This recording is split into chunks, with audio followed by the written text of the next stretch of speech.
Hello my dear student, welcome to knowledge hub. आज मैं आपके लिए लेके आया हूँ पॉलिनोमियल्स का most important question. Board exam में पूछा गया क्वेश्चन है कि find zeros of P x equal to 4√3x² + 5x - 2√3 and verify the relationship between zeros and coefficient. सबसे पहले इसका जीरोज निकालना है, ठीक है ना।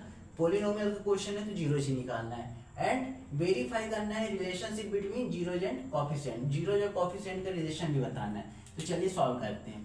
तो क्या लिखेंगे, पहले हम अगर जीरोज निकालेंगे तो पी एक्स इक्वल टू क्या रख देंगे बेटा, पी एक्स इक्वल टू 0 रख देंगे।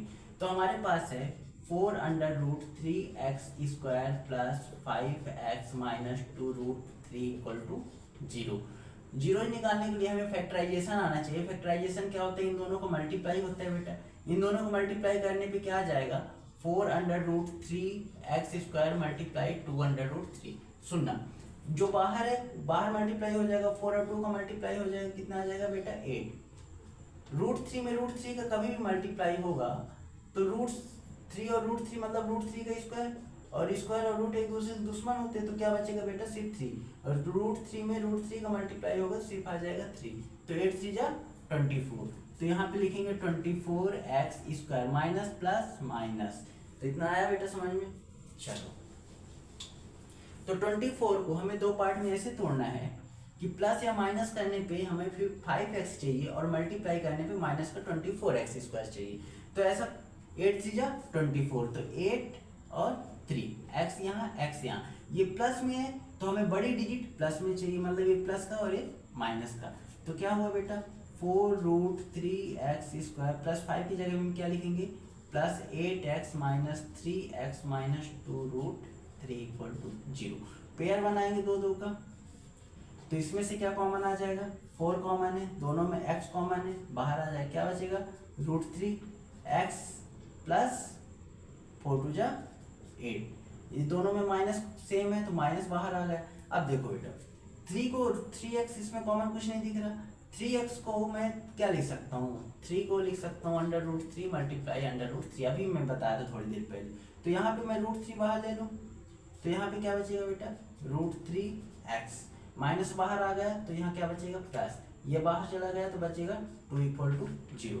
अब जो ब्रैकेट के साथ है उसको लिख लो, मतलब इन दोनों में भी कॉमन ही आ रहा है पर ब्रैकेट वाले को लिख लो। √3x + 2, ये बाहर निकलेगा तो क्या बचेगा बेटा, 4x - √3 = 0।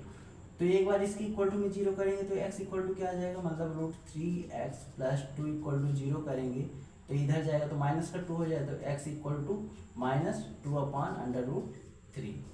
x की एक वैल्यू आ गई। दूसरा हम करेंगे 4x - √3 = 0, तो 3 इधर जाएगा तो x की वैल्यू कितना आ जाएगा, √3/4 आ जाएगा। x की दूसरी वैल्यू आ गई, मतलब एक आ गया बेटा तुम्हारा अल्फा और दूसरा आ गया बीटा। अल्फा बीटा मिल गए, क्योंकि रिलेशन बताने के लिए हमें अल्फा और बीटा चाहिए। अल्फा बीटा क्यों चाहिए, क्योंकि सम ऑफ द जीरोज निकालना है, प्रोडक्ट ऑफ द जीरोज निकालना है। तो पहले क्या करना है, यहाँ पे लिखना है, वे यहाँ से क्वेश्चन उठा के लिखना है, वेरीफाई द रिलेशनशिप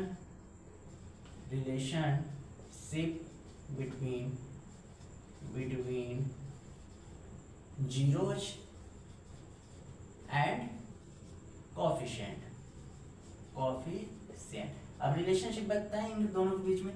तो आपको पता है सम ऑफ द जीरोज, पहले सम ऑफ द जीरोज लिख दें। सम ऑफ द जीरोज क्या होता है बेटा, अल्फा प्लस बीटा क्या होता है, -b/a, ठीक है ना। तो अल्फा प्लस बीटा क्या है, अल्फा तुम्हारे पास क्या है, -2/√3। चलो, इससे पहले आप ये कर लो कि a और b और c ढूंढ लो। तो a क्या हो जाएगा बेटा, a इक्वल टू 4√3, b कितना हो जाएगा 5 और c कितना हो जाएगा -2√3। ये हमने पहले से ही लिख लिया क्योंकि हमें कोफिशिएंट लेना है। तो a आपको पता है 4√3 कोफिशिएंट, x² का कोफिशिएंट हो जाएगा, b क्या होता है x का कोफिशिएंट 5 हो जाएगा और c क्या हो जाएगा कांस्टेंट टर्म -2√3, ठीक है ना। अब लिखो सम ऑफ द जीरोज क्या होता है, alpha plus beta equal to -b/a। ये आया। दूसरा होता है प्रोडक्ट ऑफ द रूट, मतलब alpha into beta equal to होता है सी बाई, दूसरा ही होगा। तो अल्फा क्या है, मैंने अभी जस्ट बताया, एक्स की एक वैल्यू अल्फा कहलाएगी, दूसरी बीटा कहलाएगी। अल्फा क्या है बेटा, जरूरी नहीं है ये भी अल्फा हो सकता है ये भी बीटा हो सकता है, ऐसा कोई प्रॉब्लम नहीं है इसमें।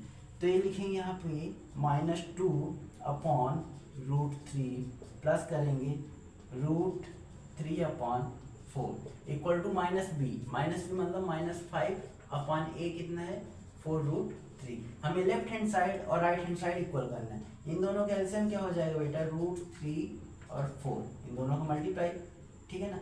√3 से √3 कैंसिल हुआ, इसका इसमें मल्टीप्लाई होगा तो माइनस का 8, 4 से 4 कैंसिल हुआ, √3 बचे, √3 में √3 का मल्टीप्लाई होगा तो 3 आ जाएगा, इक्वल टू -5/4√3। तो ये कितना हो जाएगा बेटा, -5/4√3 इक्वल टू -5/4√3। ये लेफ्ट हैंड साइड किसके इक्वल होगा, राइट हैंड साइड के।